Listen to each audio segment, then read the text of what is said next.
So welcome, Amanda. Thank you. Thank you. So I worked with the Literacy Council of Lancaster 11 for about 3 years now, a little bit longer, but I've been in adult education for about 8 years. Through that 8 years, I've done a number of different positions, looking mainly at the Hiset and the GED, but at the same time, I've also done a little bit of ESL and working with that population as well. So I encourage any of your questions.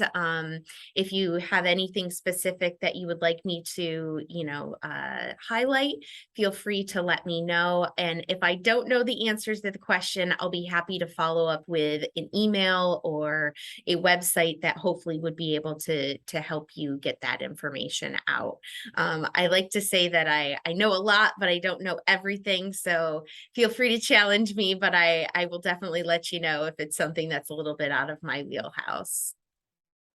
So thank you everybody for showing up today and coming to learn a little bit more about the Hiset and the GED test.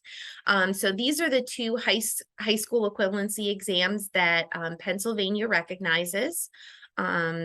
And we're going to learn a little bit about them and hopefully have some time to ask questions at the end as well. So we're going to start here, just make sure. We're going to start here with talking about the Hiset test. So when students ask me, which test should I take? I always say there's lots of different factors determining which one, and we're going to talk a little bit about that towards the end of the presentation. But both of the tests are definitely very valid assessments that are very useful, and each one has their strengths and weaknesses, and we'll compare them after we get to talk about a little bit about each of them first. So talking about the Hiset test first, ETS used to be the one that provided the Hiset test. Just recently, a new company took over, and I believe they're called PSI. And because of that, they did just have that testing freeze from September 24th to October 3rd. I know we're a little bit past that at this point, but what we've seen here in Lebanon is there was a little bit of a backlog with some of the students who weren't able to get into September. And so now they're trying to get in October. So just to kind of keep that in your conscious, so that if you do have a student who's saying, I can't find a test result, there may be a little bit of a backup that you may be seeing in your area. Most of the time when students are taking the Hiset test, they prefer to take the paper pencil version. It's one of the big differences between the Hiset and the GED is that the GED does not currently offer a paper pencil version. But for those students who really do like the computer-based test, there are certain testing centers that do offer a computer-based version of the test as well. They're very similar no matter which you take, paper, pencil, or computer-based. You're still going to have the same subtests. I believe that there is no change in price depending on the testing center. They may have a little bit of a different test administration fee, but that's usually based center to center. So with the Hiset test, we have 5 subtests. We have reading and writing, math, science, and social studies. And when your students are preparing for the test, just like the GED big fat textbooks, they Kaplan, ETS, and I'm not sure with the change if that they will change and no longer offer their own Hiset test prep book. But in the past, ETS had a test prep book, Kaplan had a test prep book, so that is an option for any of your students who might be preparing for the tests. In addition to that, they also have practice tests, and we have kind of 3 different tiers with the practice tests. We have an official practice test, and those are released at the beginning of every year. So every year we get, as an agency, we get an updated version. We have, I think they started, at least in our organization, with an OPT 2 or 3. And I think we're up to about 11 right now. So they have definitely changed from the beginning to what we're currently getting. And the official practice tests are something that are only available to test prep agencies. So a student can't go and buy just an official practice test, or somebody who doesn't have any test prep affiliations, but they do have the option to get the paid practice tests. So kind of the official practice test is your gold star, paid practice tests are your silver star. So they offer them once again in multiple different versions and all of the different subjects. So if your student is interested in doing that, I think that our organization also has a number of vouchers that we'll offer to students if they need something more to prepare. And the last rank is the free practice tests, and those are all located on the Hiset Test website, which used to be ETS, but they have switched it over now. If you type in the old Hiset website, which is just hiset.ets.org, it will take you to the new PSI website, but I don't have that link off of the top of my head, but I'd be happy to send that out at a later date if that's something that interests you. I see that we have a chat question here. I just got the website and put it in the chat for everybody. There we go. Thank you. I appreciate that. Okay. All right. So we're going to break down the individual tests to give you a little bit of information about the test, and then we'll be able to look at, like I said, the comparisons between the Hiset and the GED. So when you're looking at your Hiset reading test, it's one of the shortest tests. So you have about 65 minutes and you have those 50 multiple choice questions. And the cost of any individual test is $23. On the test, and I didn't put the percentages here because I know that they have changed from version to version. And I also didn't know if they would change with the difference in the test maker as well. And I didn't want to have inaccurate information here. But the 4 basic categories that they break it down into is reading comprehension, analysis, inference and interpretation, as well as synthesis and generalization. So those are the different categories that your questions will kind of fall under.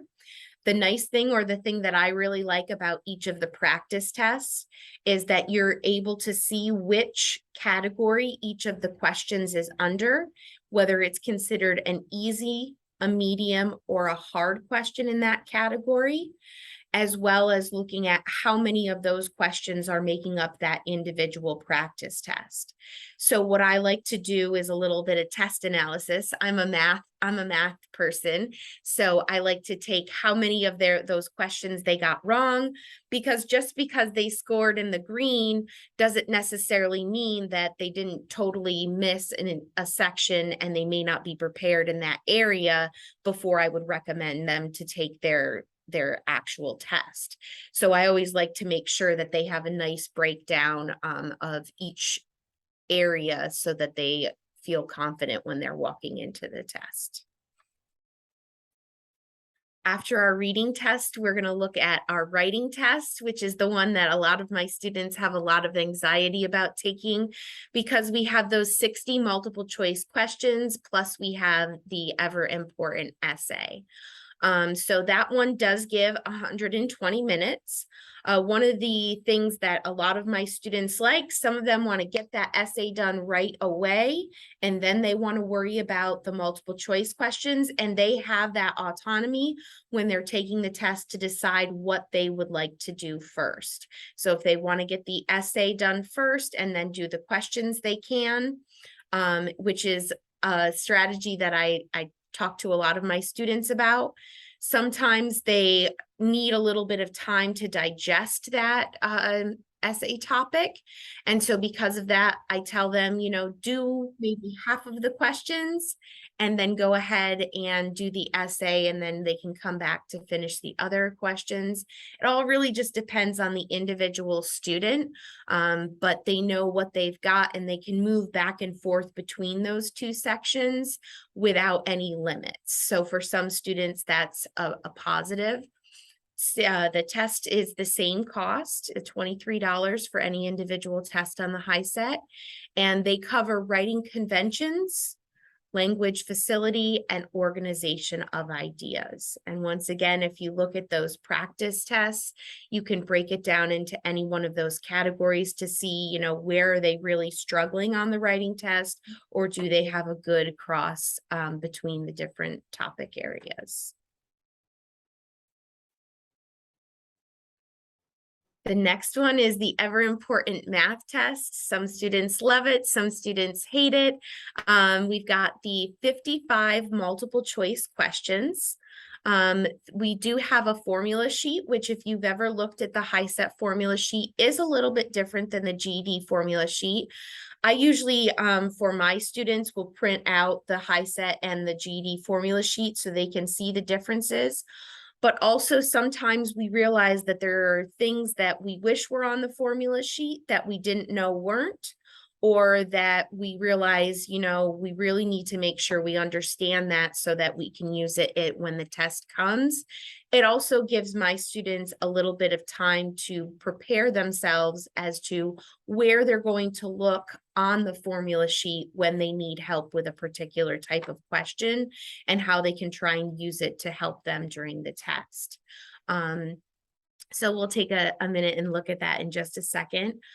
They do get 90 minutes, which is a little bit tight with those 55 questions, but most of the students are able to complete that.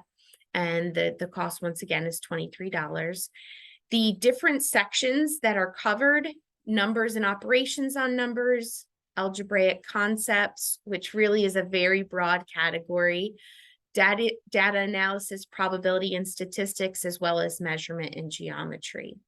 And on all of the practice tests, once again, they do a breakdown of each of the topic areas, as well as whether the question was considered easy and medium or hard, so we can see if there's a gap in knowledge somewhere along that path. So let me open up the formula sheet so we can take a quick peek at that.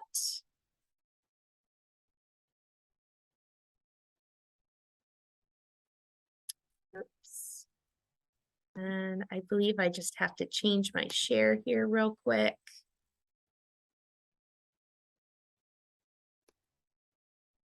And I thought I had a direct link, but we might have changed it just a little bit.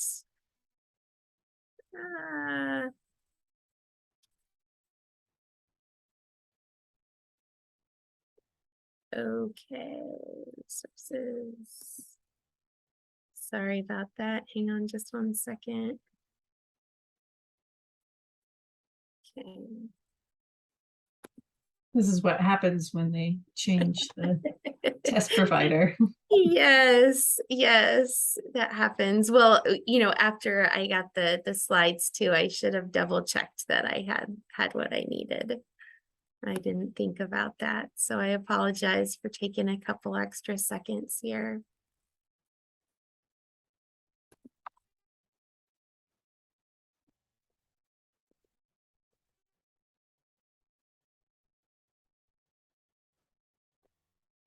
My computer seems to completely have slowed down to a crawl here. Oh, geez.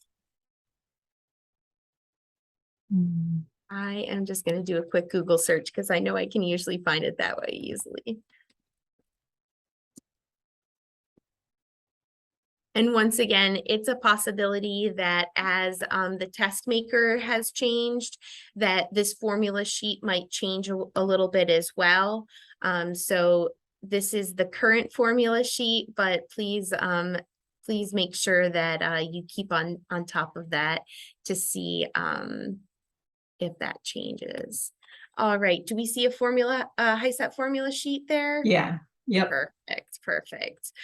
So one of the things that I like to kind of point out to my students is that when you're looking at the perimeter and circumference, they do break that down to rectangle and circle. When they change that over to area, you'll notice, and my students frequently go, "Oh no, there's no rectangle formula." It is the same as the area of a parallelogram. And so because of that, that is one of the things I like to highlight for my students, is just to get them in the mindset of the area formula for a parallelogram is the same thing as the area formula for a rectangle, but it's something that doesn't throw them when they look at it on the test and kind of do a little mini panic. If you've looked at the Hiset versus the GED formula sheet, you will notice there's a number of differences. But you can see you have the perimeter, the area, and the volume, and then you have some of those conversion factors. Some of the formulas that my students always go, oh no, it's not on there. The Pythagorean theorem isn't on there, nor is the quadratic formula. And I know those are the two that I usually, point out that no, they're not on there. You know that they won't be available for your test.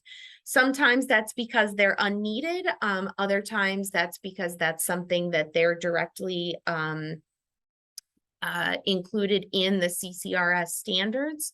And so because of that, they don't include that on the Hiset formula sheet. So always like to have that available for my students so that they can get used to it. Sometimes those formulas that they think that they need, I tell them to write on their formula sheet so that they can always use that still as a reference guide, just knowing that that is one of those formulas that they may need, but they're going to have that up in the memory warehouse instead of relying on the formula sheet to have that. And now we're going to go back to our PowerPoint here.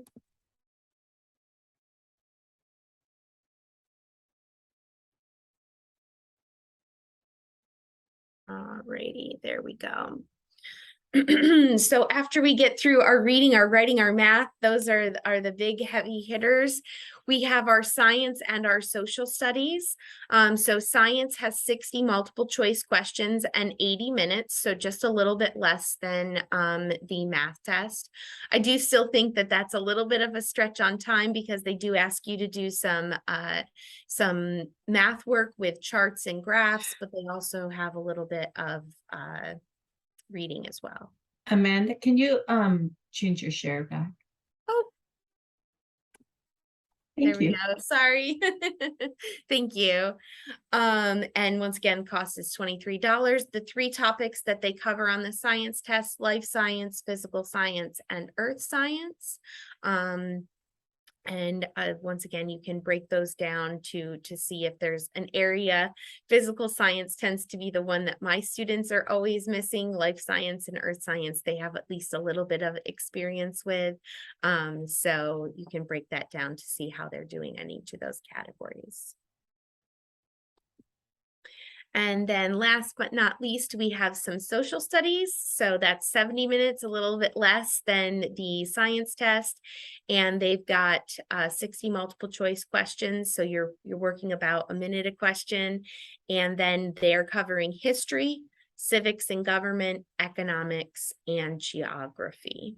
And once again, that tends to be a good breakdown when I'm doing my social studies practice tests. A lot of my students feel like they're very confident with their social studies skills, and they realize that maybe they missed their senior year, so they didn't get as much of that civics and government or the economics.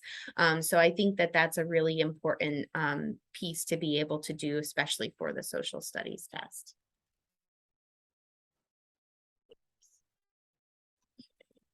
So now we pop over on to the GED, which is for Pennsylvania, when I first started, was that the very first year that they changed over to those computer-based tests.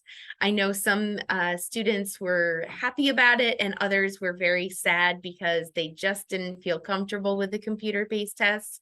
But they do have the computer-based test and they do not have the paper-based version like Hiset.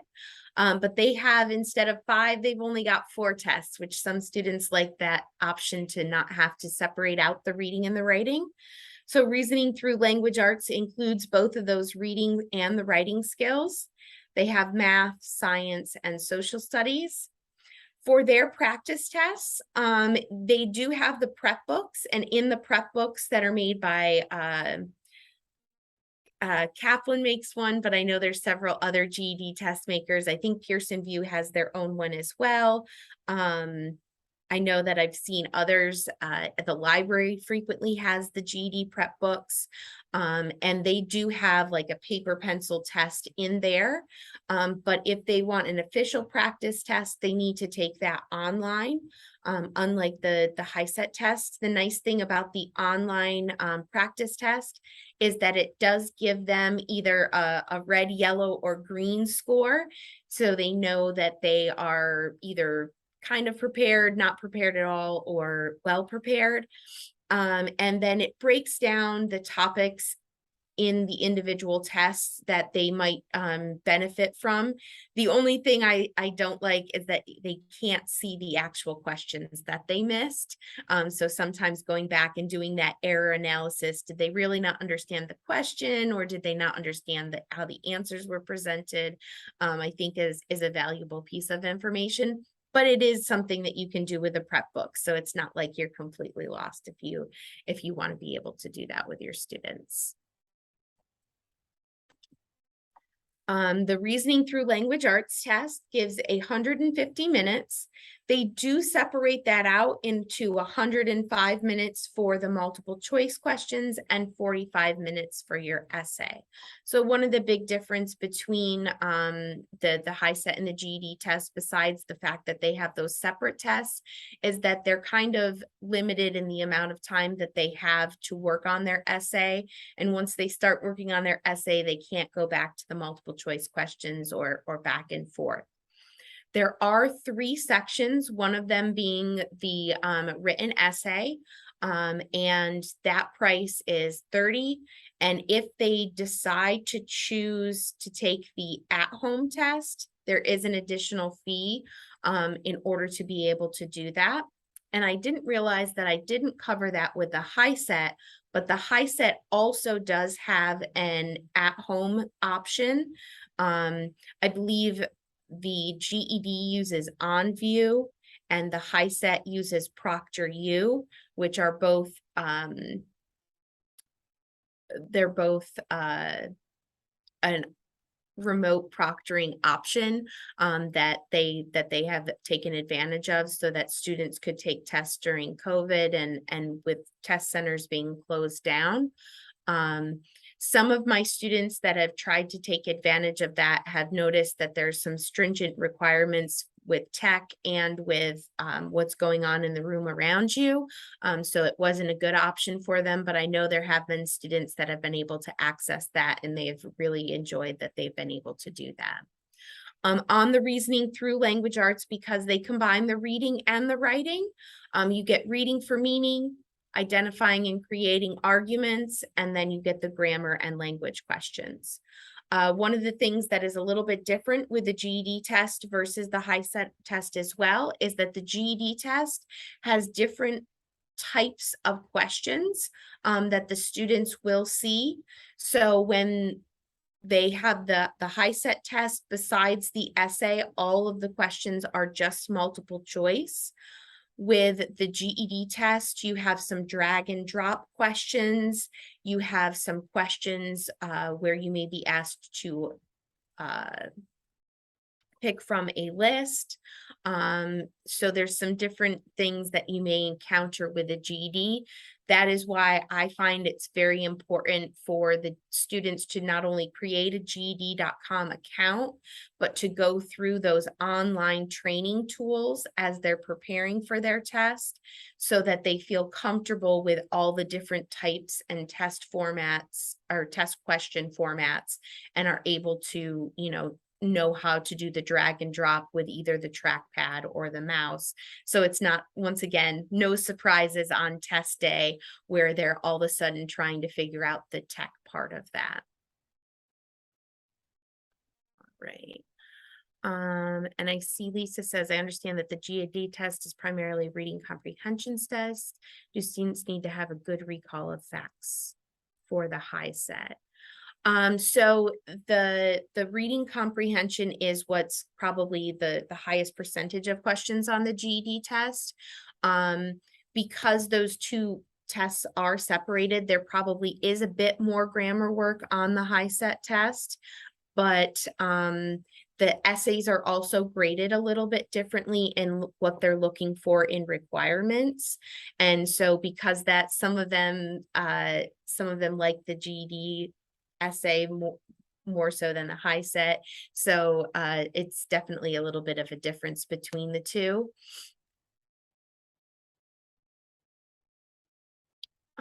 Specifically for science and social studies.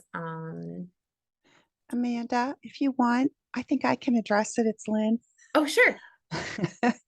The the RLA, the Reasoning Through Language Arts test, the science test, and the social studies test, you need a little bit of the background of like history or recall facts so that you are able to, sometimes it can help you identify certain periods of history or what they're specifically talking about.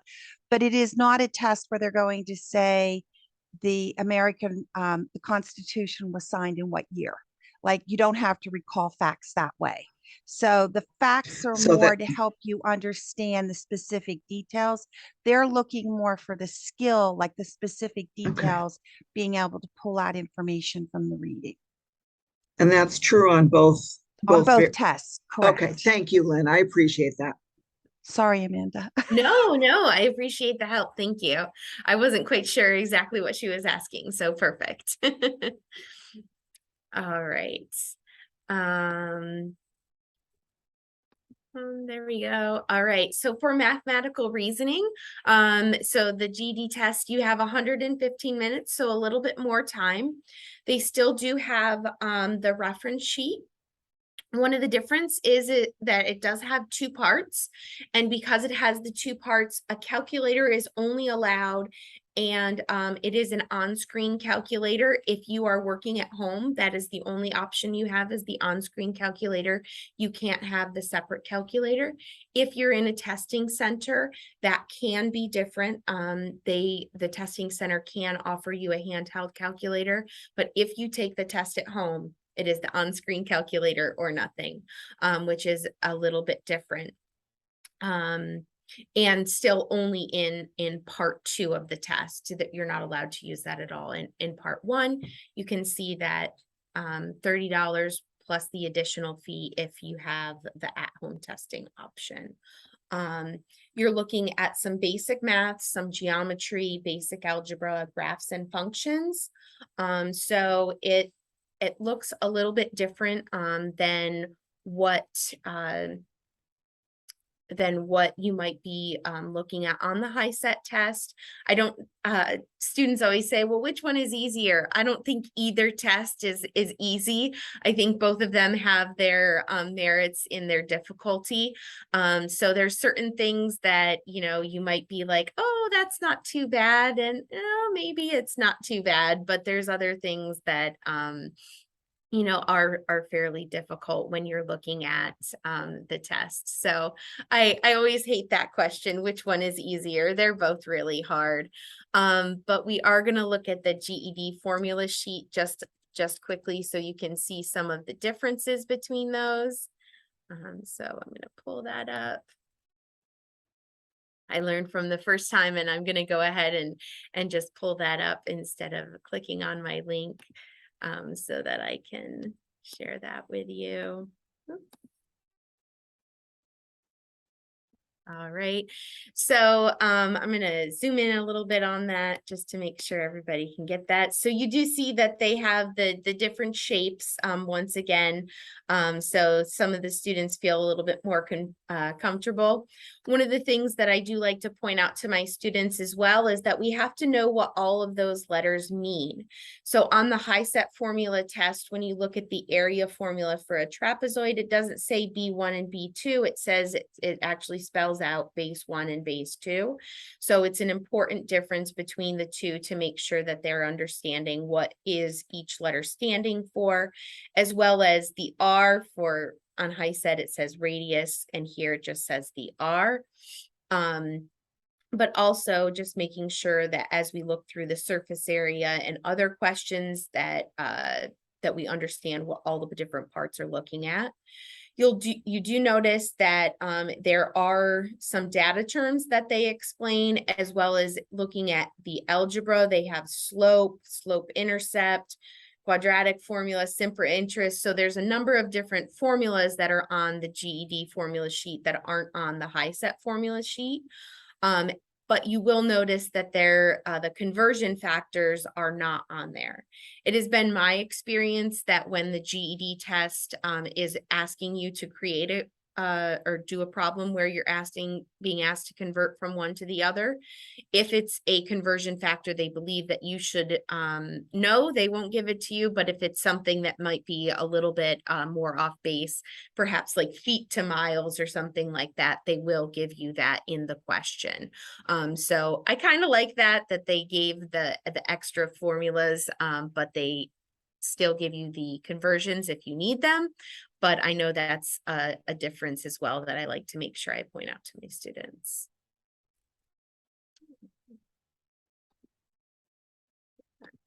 Here.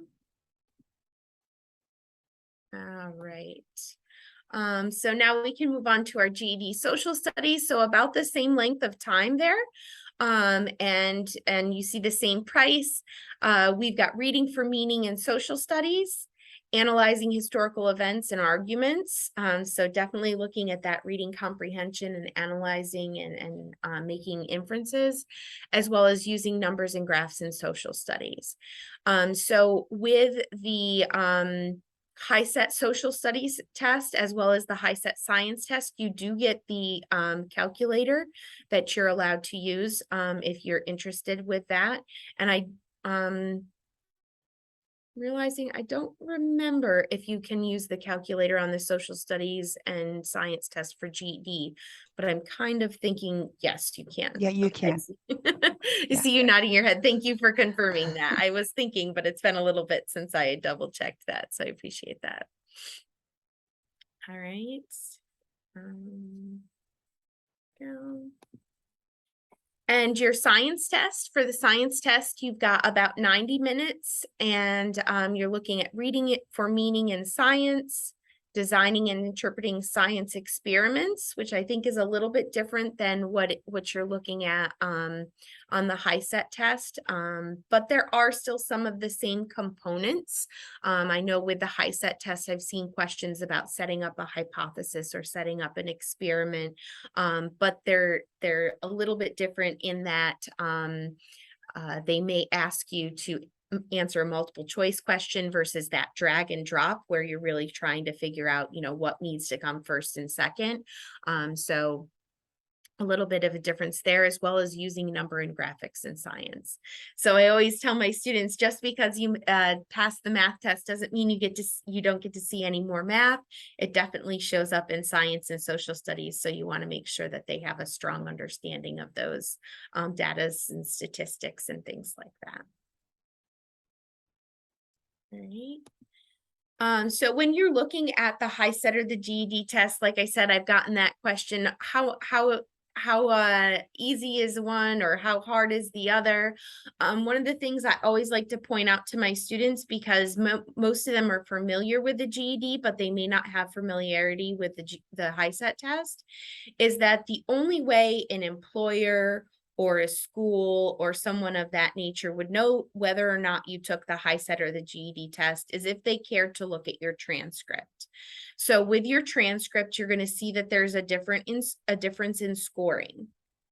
With the Hiset test, you're looking at getting 20 points on each individual test, which means out of the whole battery, you're looking at a possibility of 100 points because there's 5 tests for the Hiset. The difference with GED, instead of 20 points, you're looking at 200 points for any individual test. And because there's 4 subtests, you would be looking at a total score out of 800. So a little bit of a difference there. One of the things that is a difference between the way that they're scored is that in any test on the GED, you need to get at least 145 points in order to be able to pass that individual subtest. With the Hiset test, you need an 8 on any individual subtest, but you must earn at least a 2 on your essay in order to pass that writing test. So there is no current score minimum for your GED essay.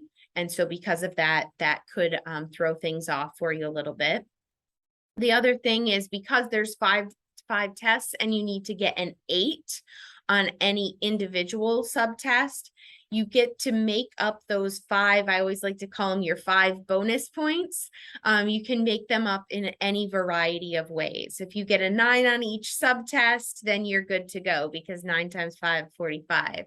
If you're a rock star reader and you know you're going to shoot that test out of the water, maybe you're going to shoot to get all 5 bonus points on that reading test, and then you can get exactly an 8 with a 2 on your essay, and you'll be good to go there. So some students like that freedom to kind of show which subjects they are better in, and because of that, they are able to kind of look at and say, oh, all right, I can, maybe not do as well on my math test, but do better on my reading and writing and still be able to pass. A calculator is available for Hiset on all sections of the math test. The Hiset test was originally written to not need a calculator in order to be able to complete it. So that is why that they originally came out with a basic 4-function calculator. I do like to tell my students if they're going to a testing center that they may want to confirm the calculators that the testing center has. I know when the IU13 originally started giving the Hiset tests, we had the basic 4-function calculators that you could buy at like a dollar store that could add, subtract, multiply, and divide, but not do much else. But I know that they changed and now they have those scientific calculators that the test center can have. I don't know that every test center has them. And so because of that, I always tell my students to confirm if they're taking their math test, what calculator they're going to have available to them, just to make sure that they're not surprised on test day once again.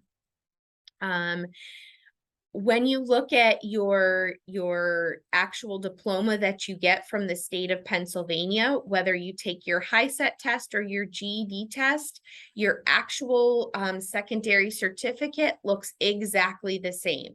So if you were presenting that to an employer, if you were presenting that to a college to begin classes, there's no difference in your certificate between your Hiset and GED. When you look at that transcript, that is where they would be able to tell a difference if they were kind of versed in that knowledge.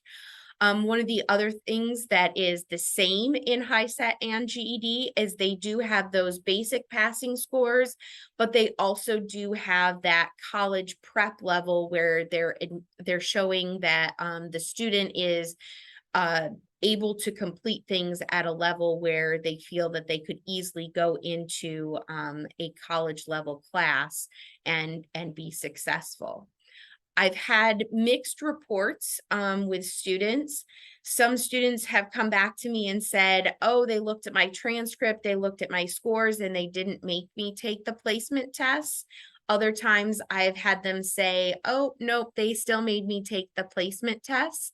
I think it really depends on the individual institution that they're looking at, as well as kind of the length of time that may have passed between when they took their GED or their Hiset tests and when they're applying for college. I think that kind of comes into play sometimes as well. So I always like to tell my students, definitely shoot for college ready if you're planning on doing that. But just because you do that doesn't necessarily mean that you're going to get out of those pre-test to make sure that you're at the college level and you don't have to take any of those beginner classes. One of the other differences that I like to point out between the Hiset and the GED, besides some of the others that I pointed out along the way, is that with the Hiset and the GED, because of the different time constraints on each test. One test might feel more easy or difficult, but at the same time, they're really still looking at the rigor of the tests and making sure that they're very, very close to each other. So some students may feel like the extra time is a benefit to them, and so that may make one test look more appealing than the other, but at the same time, there is no easy way of getting out of it. Frequently, I have had students that have come into my class after joining a different program, and there's a number out there that I'm sure you guys have heard of before, and say, I got this, and it said that I got my GED, but my employer won't take it. And I always try and really encourage my students to, you know, make sure that they look into it, and that it's, you know, that their employer isn't just not knowledgeable in what they're looking for.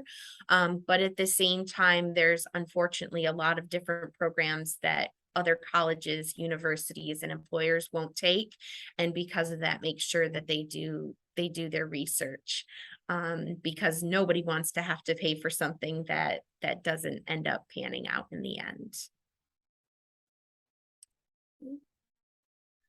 So I put up all my contact information. Because of COVID, I am still mainly working from home, but I put my Google Voice number there. So if anybody wants to directly connect with me, they can feel free to contact that number.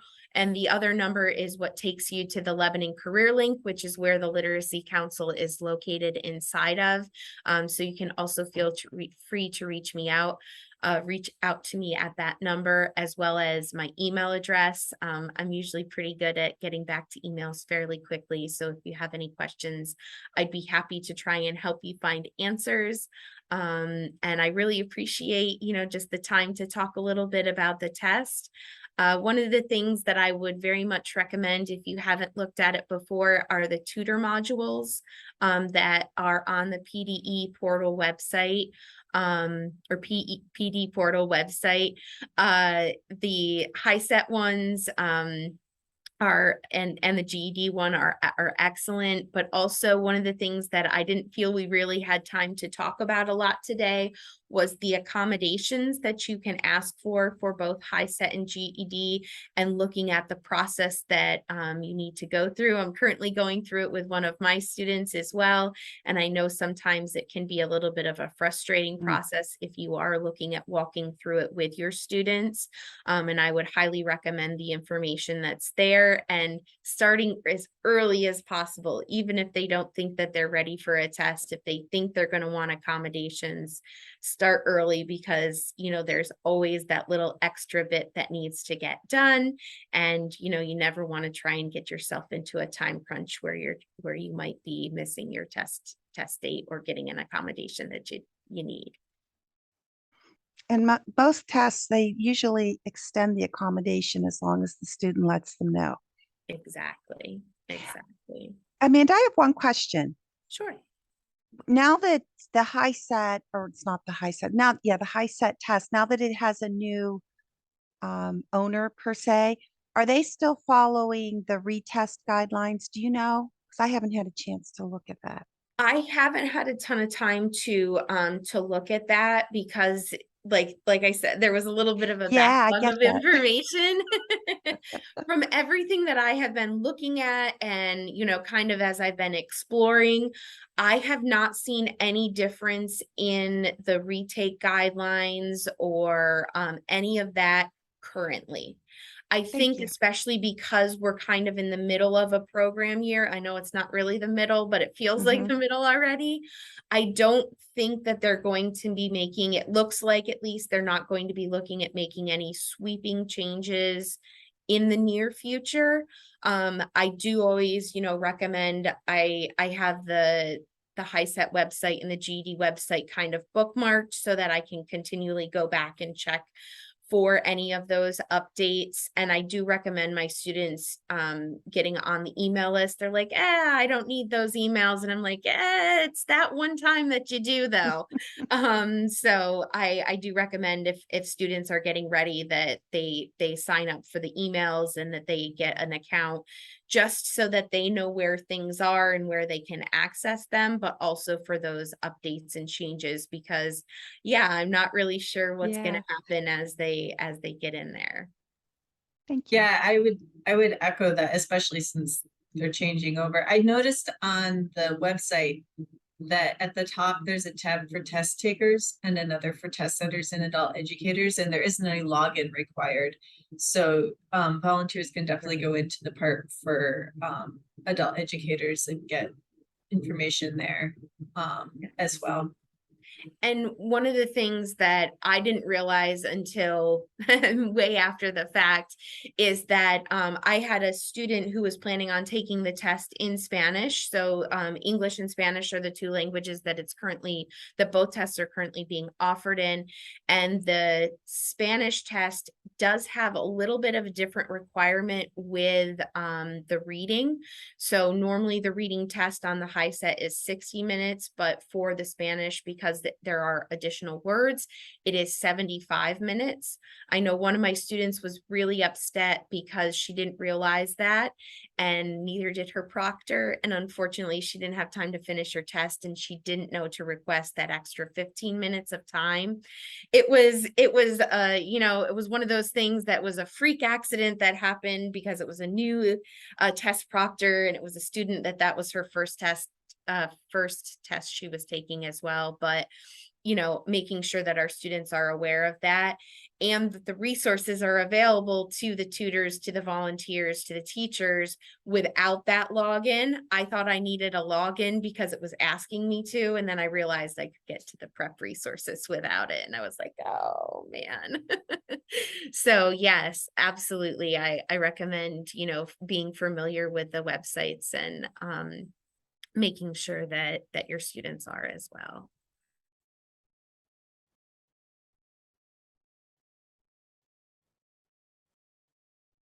I think that is all that I've got. So I don't know if there's any other questions or if you guys need any other additional information.